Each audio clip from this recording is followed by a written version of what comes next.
Olá, eu me chamo Helena Flávia e hoje nós iremos falar sobre jogos indígenas.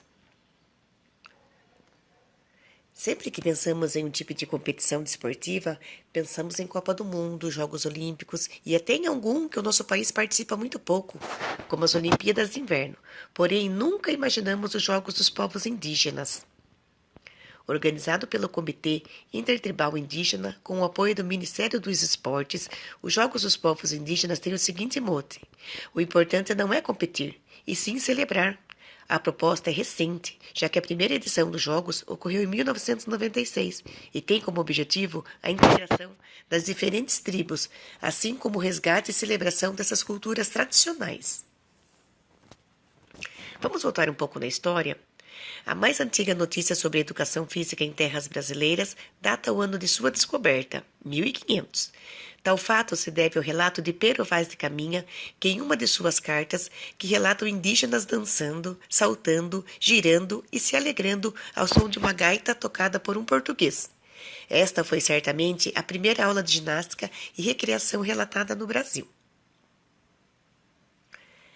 De modo geral, sabe-se que as atividades físicas realizadas pelos indígenas no período Brasil-colônia estavam relacionadas a aspectos da cultura primitiva, tendo como características elementos de cunho natural, como brincadeira, caça, pesca, nado e locomoção. Utilitário, como aprimoramento das atividades de caça agrícolas. Guerreiras, proteção de suas terras. Recreativo e religioso, como as danças, agradecimento aos deuses, festas, encenações e etc. As modalidades disputadas nos jogos indígenas variam um pouco entre os torneios, mas basicamente são os seguintes: arco e flecha. Os povos indígenas usavam muito esse instrumento como arma de guerra. Atualmente é usada para caça, pesca e rituais, e tornou-se também uma prática esportiva, sendo disputada entre aldeias e até com não indígenas. Prova. Cada delegação pode escrever 2 participantes diferentes, cada um com direito a 3 tiros. O alvo se localiza a uma distância de 30 metros e é marcado pelo desenho de um peixe. Cabo de guerra. Modalidade praticada para medir a força física. O cabo de guerra é muito aceito entre as etnias participantes de todas as edições dos jogos, como atrativo emocionante, que arranca a manifestação de torcida indígena e do público em geral. Permite a demonstração do conjunto de força física e técnica que cada equipe possui. A prova. Cada delegação poderá inscrever no máximo 2 equipes, masculina e feminina, composta de 10 atletas e 2 reservas. Canoagem. A canoa é utilizada como meio de transporte e para pesca, sendo essencial na vida dos índios. Naturalmente, cada povo tem uma maneira para fabricá-la. A prova. Cada delegação deverá escrever uma equipe de 2 atletas. A prova será realizada em rio ou lago aberto, cujo local específico, distância e percurso serão definidos pela comissão técnica e divulgados posteriormente no Congresso Técnico.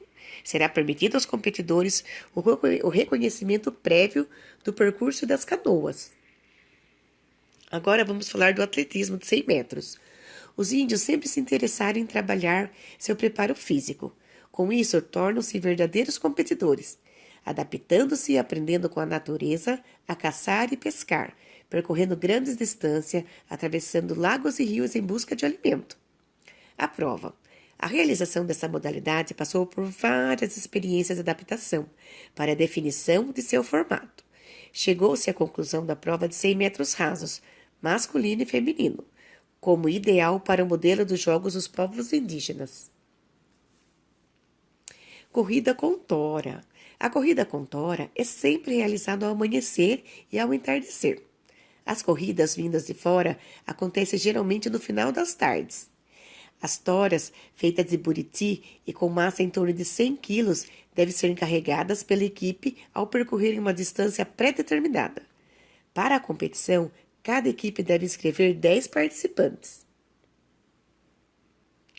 Futebol de cabeça. Chico Narrati. Esse esporte também é conhecido como futebol de cabeça. Em um lugar do chute, a bola é empurrada com a cabeça dos participantes. O jogo é disputado por equipes de 10 atletas em um campo de dimensões próximas ao do futebol. Futebol. A prova. Esporte já inserido no contexto cultural de vários grupos indígenas, sendo unanimidade nos jogos e praticado por atletas masculinos e femininos.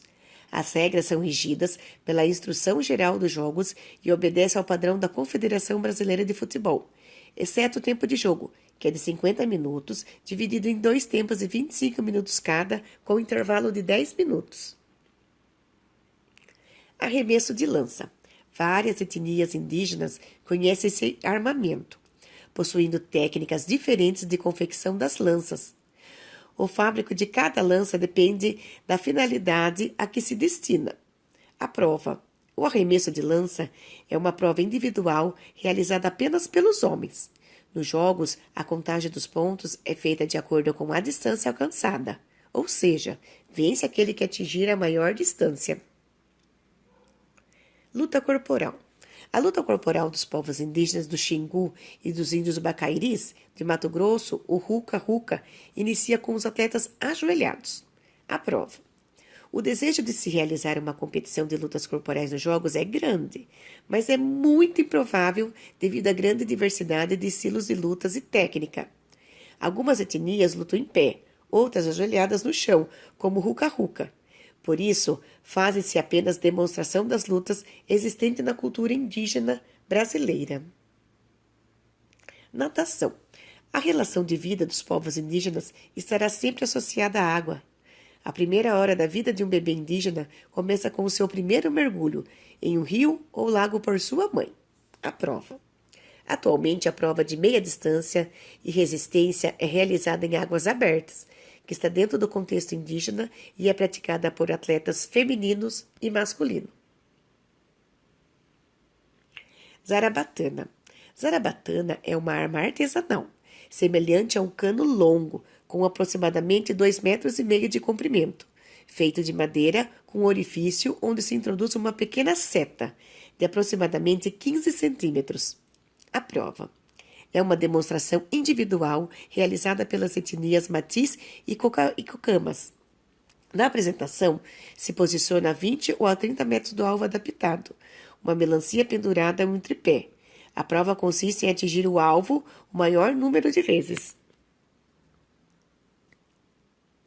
Roqueirão.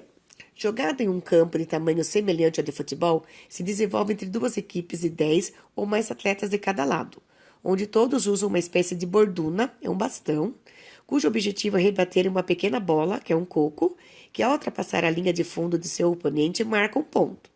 De acordo com informações dos caipós, esse esporte já não estava mais sendo praticado devido à sua violência, que causava graves contusões nos competidores.